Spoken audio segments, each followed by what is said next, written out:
जय सिया राम। सब सुख लाए तुम्हारी सरना, तुम रक्षक काहू को डरना। सावन में हनुमान जी के पूजन को लेकर कुछ विशेष बातें हम करेंगे, लेकिन उसके पहले जो हनुमान जी का सबसे ज़्यादा पाठ किया जाता है उसी से संबंधित सबसे ज़्यादा प्रश्न भी प्राप्त होते हैं। एक बार इस पर नज़र डालना बहुत आवश्यक है। एक प्रश्न आया कि मैंने पहले भी पूछा है कि मॉर्निंग में सुंदरकांड का पाठ कर सकते हैं या नहीं। हालांकि इस पे जो बहुत से भक्त हैं वो स्वयं कमेंट बॉक्स में जा कर के उत्तर दे दिया करते हैं। किसी ने कहा बिल्कुल कर सकते हैं। एक उत्तर ये आया कि सबसे अच्छा है कि रात को करें, लेकिन अगर समय ना हो तो सुंदरकांड कभी भी कर सकते हैं, फल ज़रूर मिलता है, सिर्फ नियमितता ज़रूरी है। किसी ने ये पूछा कितना टाइम लगता है सुंदरकांड करने में, लेकिन जिन्होंने पूछा है उन्होंने पुनः उस उत्तर में लिखा कि मैंने ऐसा सुना है कि रात 9 बजे के बाद करना चाहिए या फिर ब्रह्म मुहूर्त में करना चाहिए। ऐसा कहते हैं कि दिन भर श्री हनुमान जी महाराज भगवान राम की सेवा में रहते हैं, इसलिए दिन में नहीं करना चाहिए, सुबह नहीं करना चाहिए। अब किसी को सुबह ही अगर समय मिलता हो और उसके बाद वो सुंदरकांड का पाठ कर रहा हो और इस तरह की बातें अगर वो सुन ले तो उसके मन में कई तरह के भ्रम उत्पन्न हो जाते हैं। उसे लगता है कि कहीं हम वक्त जाया तो नहीं कर रहे हैं, क्योंकि जो हम सुंदरकांड का पाठ कर रहे हैं, हनुमान चालीसा का पाठ कर रहे हैं, जब हनुमान जी सुन ही नहीं रहे हैं चूँकि राम जी की सेवा में हैं, तो फिर फ़ायदा क्या है करने का। ऐसे बहुत से लोग हैं जिनके मन में इस तरह के प्रश्न आते रहते हैं, चलते रहते हैं और इसको लेकर के भ्रमित होते रहते हैं। चूँकि जहाँ से जिस संदर्भ में ये बातें कही गई हैं उस संदर्भ में इसको समझने का प्रयास नहीं किया गया है। क्योंकि कोई भी बात की जाती है उस बात के पीछे का जो संदर्भ है, किस संदर्भ में ये बात कही गई है, ये समझना बहुत आवश्यक है, नहीं तो अर्थ का अनर्थ हो जाता है। बहुत से संत चूँकि अपना इस तरह का भाव प्रकट करते हैं कि प्रभु राम की सेवा में हनुमान जी रहते हैं, वो उनके अपने भाव हैं कि राम जी की सेवा में रहते हैं और इसलिए आप इस समय ना करें, इस समय पूजा करें। आप वृंदावन के क्षेत्र में जाएंगे, वहाँ तो दोपहर के बाद चोला ही चढ़ता है, वहाँ भी कुछ इस तरह के भाव हैं संतों के। तो ये भाव की बात है। लेकिन जो लोग भी श्री रामचरितमानस का पाठ करते हैं वो ये अच्छी तरह जानते हैं कि प्रभु राम की सेवा से हनुमान जी तो कभी भी मुक्त नहीं होते, 24 घंटों में से कभी भी मुक्त नहीं होते, क्योंकि राम काज के लिए उनका अवतार हुआ है। ये जामवंत जी स्वयं कह रहे हैं सुंदरकांड में। तो जिसका अवतार ही राम जी के काम के लिए हुआ है वो भला राम जी की सेवा से मुक्त भला कैसे हो सकते हैं। तो क्या इसका तात्पर्य है कि हनुमान जी सुनते ही नहीं हैं? ऐसा बिल्कुल नहीं है। पहली बात तो ये कि राम जी की सेवा से कभी वो मुक्त नहीं होते। जो भी संत कहते हैं उनका अपना भाव होता है कि वो मानते हैं हनुमान जी को कि प्रभु आप तो इस समय राम जी की सेवा में होंगे, इसलिए हम आपकी पूजन इस समय करेंगे। चूँकि उनकी सुविधा उस समय की होती है, बनती है। अब किसी की सुविधा शाम को ना हो रही हो पाठ करने की, वो सुबह ही पाठ करे और उसके मन में बात बैठ जाएगी हनुमान जी तो इस समय सुन ही नहीं रहे होंगे, वो तो सेवा में लगे हैं राम जी के, हम कैसे पाठ करें, और पाठ किया भी तो बेकार चला गया। लेकिन ऐसी बात नहीं है। पहली बात तो ये कभी भी हनुमान जी सेवा से मुक्त नहीं होते, राम जी के कार्य में लगे रहते हैं। और राम जी का काम क्या है, किस कार्य में लगे रहते हैं राम जी के? लंका विजय तो हो चुका है, त्रेता युग की समाप्ति हो चुकी है, रावण मारा जा चुका है, अब कौन सा राम जी का काम बचा है? तो राम जी का काम है धर्म की रक्षा, साधु संतों की रखवाली, उसी काम में हनुमान जी लगे रहते हैं। तो व्यक्ति अगर सदाचरण वाला है, साधु प्रकृति का है, पूजा पाठ में लगा हुआ है, तो ये तो हनुमान जी उसको बिल्कुल सुनेंगे, राम जी का काम मान करके सुनेंगे। वो मानेंगे कि ये तो राम का काज है, तो अवश्य ही सुनेंगे, अवश्य ही इस कार्य को करेंगे।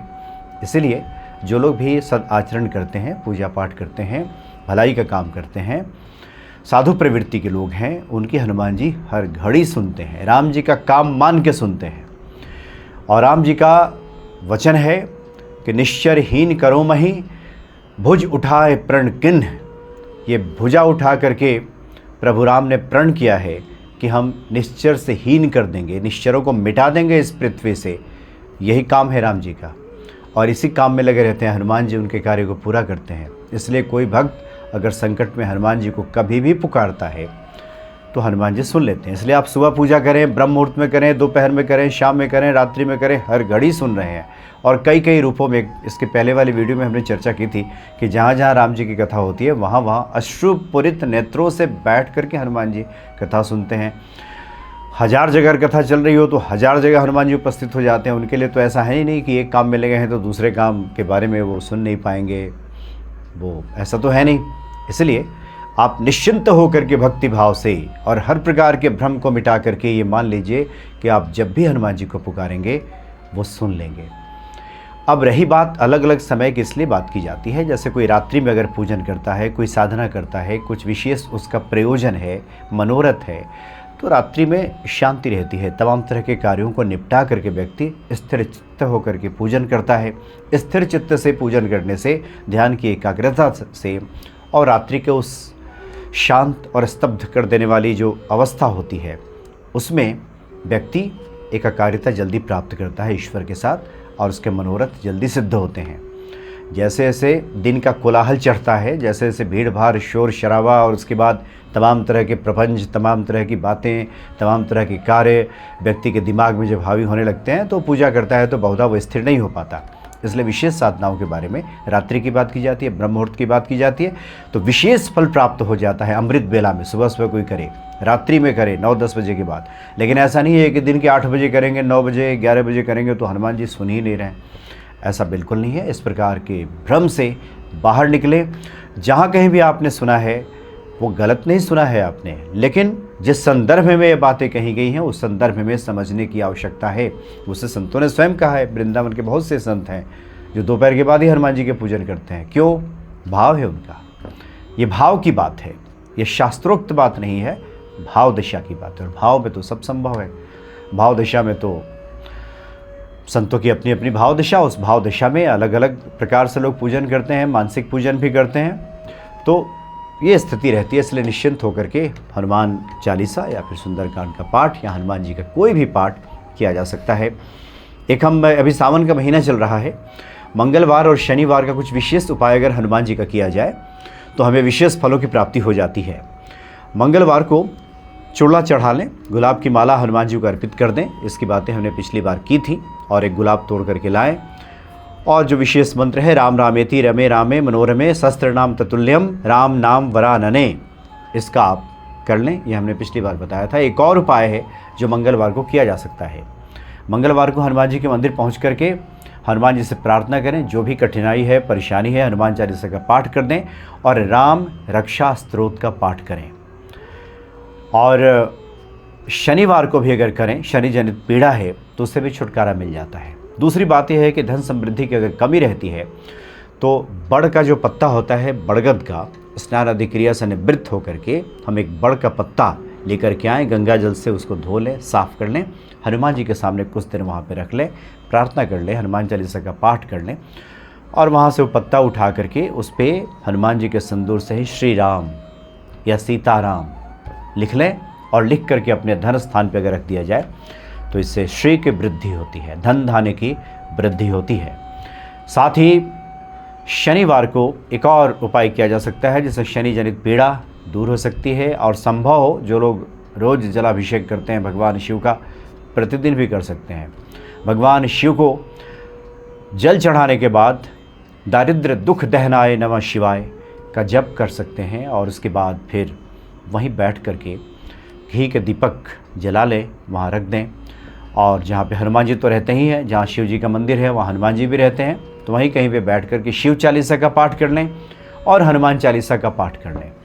दरिद्रता और दुख जीवन में है तो दारिद्र्य दुख दहनाए नमः शिवाय, इसका भी आप जप कर लें तो निश्चित ही भगवान शिव जो औढ़र दानी है उनकी कृपा भी हमें प्राप्त हो जाती है। इसलिए हनुमान भक्ति का उद्देश्य है कि किसी प्रकार के भ्रम में आप न पड़ें। आप किसी भी सूरत में, किसी भी अवस्था में जब आप पूजन करेंगे, पाठ करेंगे तो उसका प्रतिफल हमें प्राप्त हो ही जाएगा। सर्वसमर्थ ईश्वर के लिए सब संभव है। जब ईश्वर सर्वसमर्थ हैं, सर्वसमर्थ का मतलब ही है कि कुछ भी कर सकते हैं। वहाँ फिर लेकिन, परंतु, ऐसा वैसा ये सब कुछ नहीं होता। तो जब सर्वसमर्थ हैं तो सर्वसमर्थ हैं। ऐसे कितने ब्रह्मांडों की रचना कर सकते हैं।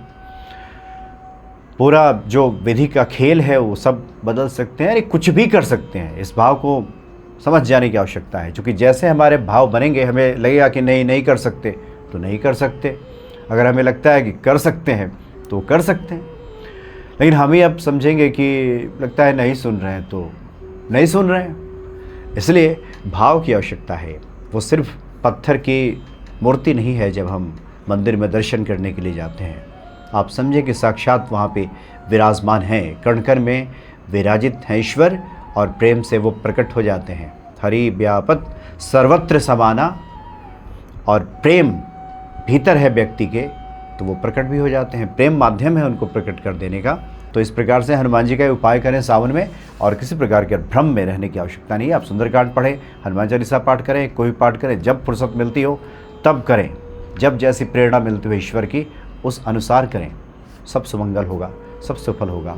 परम दयालु ईश्वर जरूर क्षमा भी करते हैं, रक्षा भी करते हैं। और ऐसा ही संसार में कोई नहीं है जो कह सके कि हम त्रुटिहीन पूजा करते हैं। कोई त्रुटि ही नहीं करते।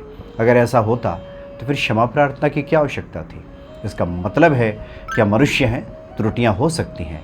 इसलिए जो सर्वसमर्थ ईश्वर है, ये सब जानते हुए मुझ पर कृपा करें और क्षमा करें। जय सिया राम।